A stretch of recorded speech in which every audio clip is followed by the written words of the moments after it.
Ide kue ultah irit ini cuman pakai 2 telur, hasilnya lembut banget dan juga gampang bikinnya. Semua bahan lengkapnya aku tulis di kolom caption.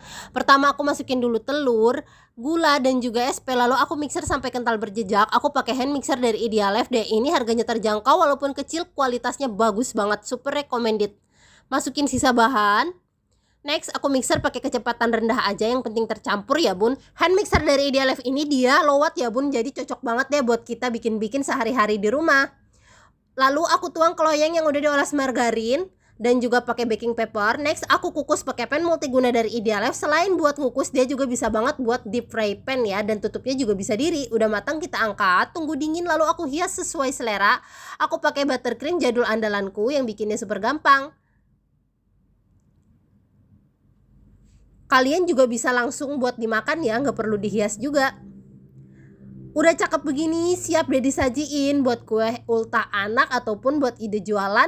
Buat cemilan sore juga bisa banget, yuk bikin.